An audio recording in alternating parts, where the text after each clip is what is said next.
Chapitre 12 Présynapse, post-synapse et dépression. Cette fois-ci, à l'hôpital, la toute première question que j'ai posée à Slim était à propos des post-synapses. J'étais à ce moment-là dans le service fermé et je n'avais pas accès à la salle informatique afin de faire mes recherches.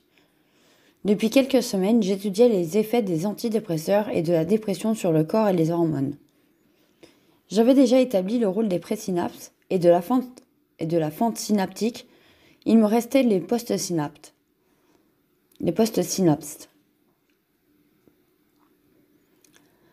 À savoir que les présynapses et les post-synapses sont des récepteurs au bout de chaque neurone séparés par la fente synaptique. La partie présynapse fabrique certaines hormones et les stocke, puis des protéines dans la fente synaptique les emmènent jusqu'au post-synapse. Les protéines transportent également toutes les informations nécessaires aux changements hormonaux. C'est une sorte de communication électrique. En temps normal, les hormones sont ensuite recyclées et ramenées dans les présynapses. Le rôle de la majorité des antidépresseurs est de bloquer les récepteurs afin que les hormones ne soient pas recyclées et qu'elles restent dans les post-synapses. Je me demandais alors pourquoi. À savoir que certaines études ont prouvé que la dépression provient de base d'une surdose de cortisol, donc de stress si l'on simplifie, ou plutôt d'adrénaline car le cortisol est là pour calmer l'adrénaline. Si on prend en considération que beaucoup d'addictions telles que la cigarette augmentent l'adrénaline, une personne pourrait devenir dépressive à cause de la cigarette. Du coup, d'après moi, la dépression est aussi un problème de constance, entre guillemets, si j'ose dire, de dopamine et ocytocine. Comme pour la mélatonine avec les insomnies, je pense que les dopamines, voire peut-être même les ocytocines, seraient en production constante, au point que le corps n'y fait plus attention. Entre parenthèses, comme lorsqu'il fait nuit, on allume la lumière, nous sommes éblouis au départ, puis nos yeux s'y habituent. D'ailleurs, le cortisol augmente la production de dopamine. Je souhaite vous donner une image de ce que je dis afin que vous puissiez comprendre mon raisonnement. Vous savez, lorsque vous buvez de l'alcool pour la première fois de votre vie, une seule bière et vous avez la tête qui tourne. Alors qu'une personne qui consomme tous les jours pourra boire au moins 3 verres de vodka avant de ressentir l'effet. D'ailleurs, le taux d'alcool dans le sang ne sera pas le même car une personne qui consomme tous les jours aura une tolérance plus élevée. C'est la même chose avec la cigarette. Une personne qui n'a jamais fumé de cigarette aura légèrement la tête qui tourne la première fois qu'elle fumera, alors qu'une personne qui fume chaque jour ne ressent aucun symptôme de ce genre. Voyez-vous où je veux en venir ? Notre corps fonctionne de cette façon. Il s'habitue à certaines choses et à certaines hormones. C'est d'ailleurs à cause de cela qu'arrêter une addiction est très difficile, car il faut remplacer l'habitude. Mes nombreuses recherches sur la dépression m'ont fait comprendre que, contrairement à ce que l'on pense, les antidépresseurs sont là surtout pour diminuer les productions ou les effets de certaines hormones du bonheur. Ce qui va dans le même sens que mes exemples et mes conclusions à ce sujet. En gros, la dépression serait peut-être due au fait que le corps soit trop habitué aux hormones du bonheur ou du stress, voire à une surproduction de ces hormones. Donc, en ce qui concerne la dépression, il serait intéressant de changer les habitudes de vie autant dans les comportements quotidiens que dans l'alimentation, ainsi que les activités physiques qui, selon moi, sont trop rares dans les cas de dépression, ainsi que les croyances, les pensées. Vous pouvez commencer par changer le pourcentage d'émotions positives que vos glandes hormonales détectent, en modifiant les vibrations sonores de votre quotidien, comme je vous ai expliqué lorsque je parlais du thalamus sensoriel. Donc arrêtez de regarder des choses négatives à la télé et arrêtez d'écouter des musiques à vibrations négatives peut commencer à guérir une dépression. En ce qui concerne les synapses, je vous en reparlerai dans le chapitre 17. Chapitre 13, le mot. J'ai eu beaucoup de chance car la dernière semaine à l'hôpital, le service était en quarantaine à cause de 2 cas Covid. Les infirmières avaient pratiqué des tests PCR à tout le monde et donné les résultats à tous, sauf à moi. Je ne sais d'ailleurs toujours pas pourquoi aujourd'hui, mais ils ne voulaient pas me les donner. Alors l'avantage c'est que, ne sachant pas, je me mettais à l'écart, j'avais l'excuse de peut-être avoir le Covid. Je prenais mes repas à l'écart et passais mes journées loin des autres. Et c'était parfait car je ne supportais à ce moment vraiment plus la proximité des autres patients.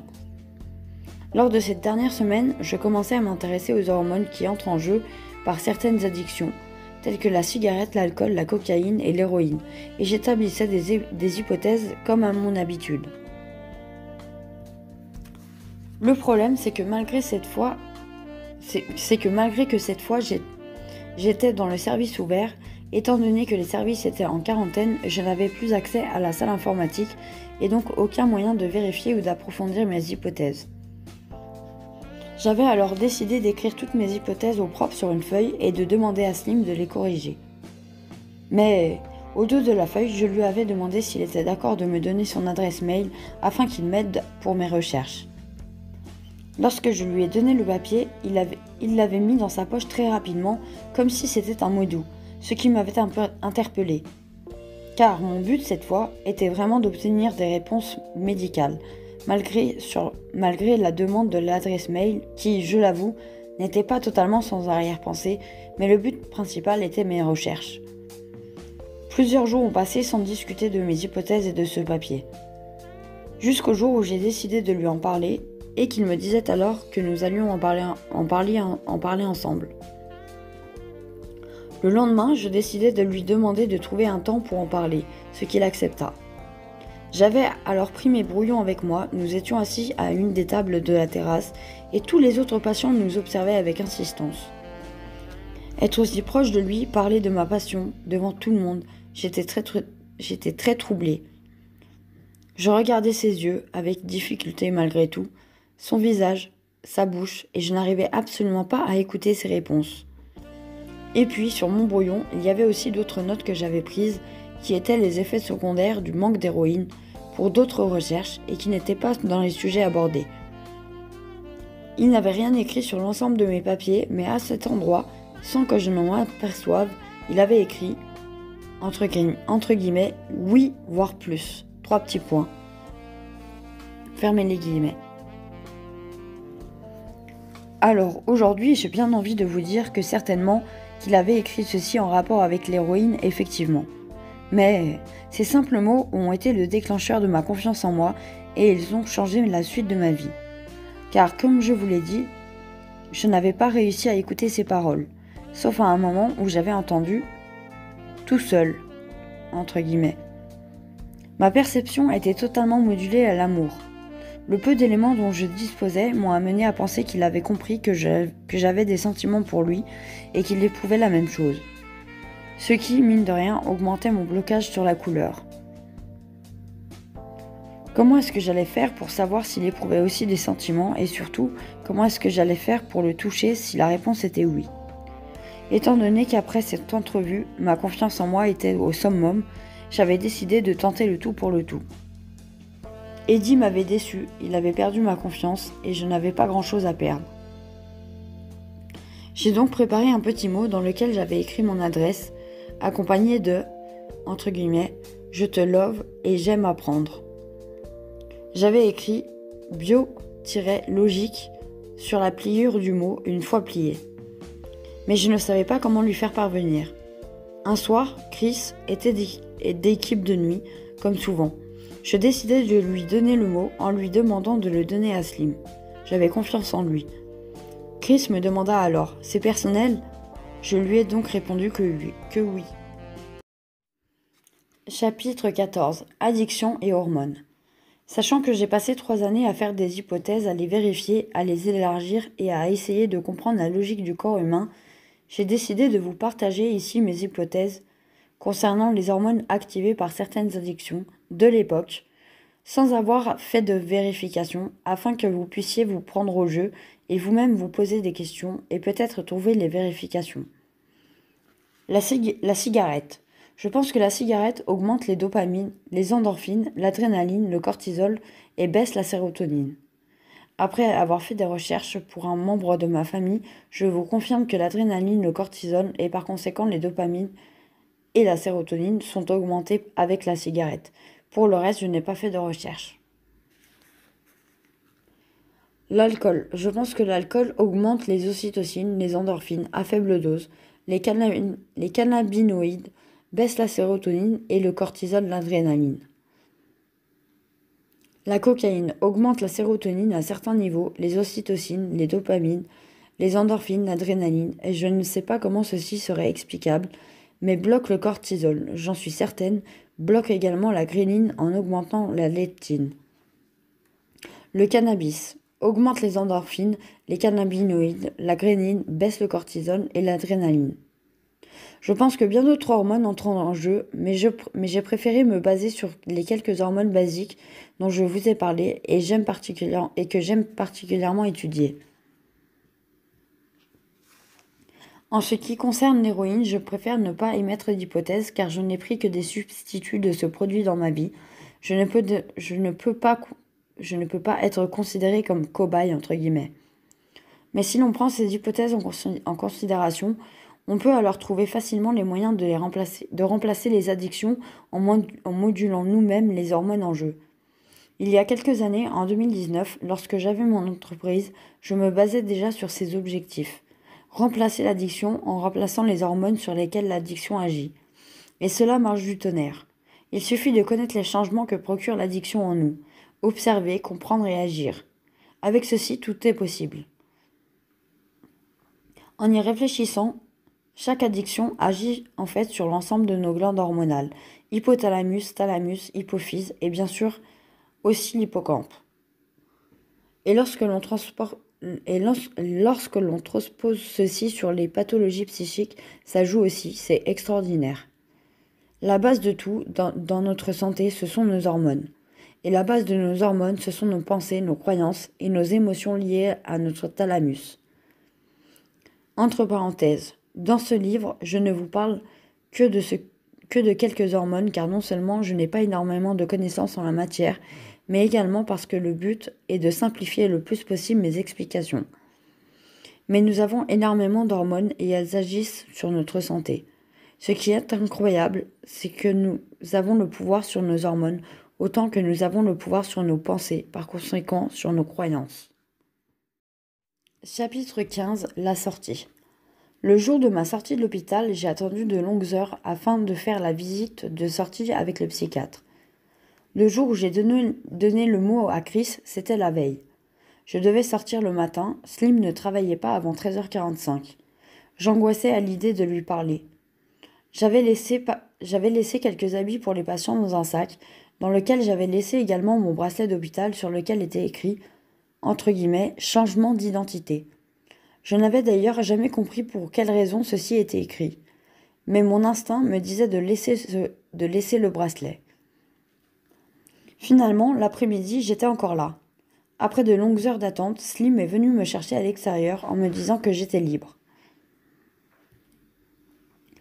Je ne comprenais pas, car je n'avais finalement pas vu le psychiatre.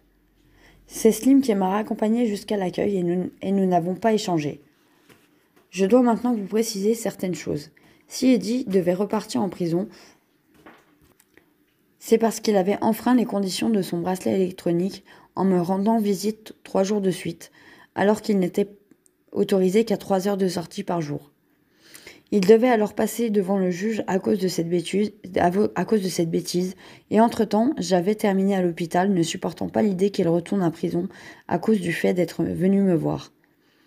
Lorsque j'étais à l'hôpital, je lui avais confié mes comptes bancaires, n'ayant plus de téléphone. Il venait me voir à l'hôpital, me donnait mon argent, me rassurait, trouvait des solutions pour mes problèmes. Mais Eddie a beau avoir un grand cœur discret, mais grand, il n'en reste pas moins un escroc. Il avait quelque peu profité de mon argent. Lorsque je suis sortie de l'hôpital, Eddie a voulu venir me voir à nouveau, peu de temps avant son jugement. Il est resté une semaine chez moi. Il n'avait toujours pas le droit de sortir à ce moment-là. Cette fois, c'était sûr, il finirait en prison dès lors du moment où il se rendrait à la police. Durant cette semaine, il consommait énormément d'alcool et il était insupportable. Je lui avais demandé de retirer 300 € de mon compte et cet argent, il avait finalement disparu le lendemain. Sachant que c'était la deuxième fois que mon argent disparaissait, j'avais perdu confiance en lui. Par conséquent, je ne voyais que ses défauts. Et pourtant, les quelques premiers jours étaient paradisiaques. La douceur s'était installée entre nous et il m'embrassait passionnément, enfin. Et pour la première fois, j'avais la sensation qu'il se comportait comme un homme amoureux. Alors, pour précision, j'ai retrouvé les 300 € 2 ans après. C'était si beau, si agréable, si extraordinaire après toutes ces années.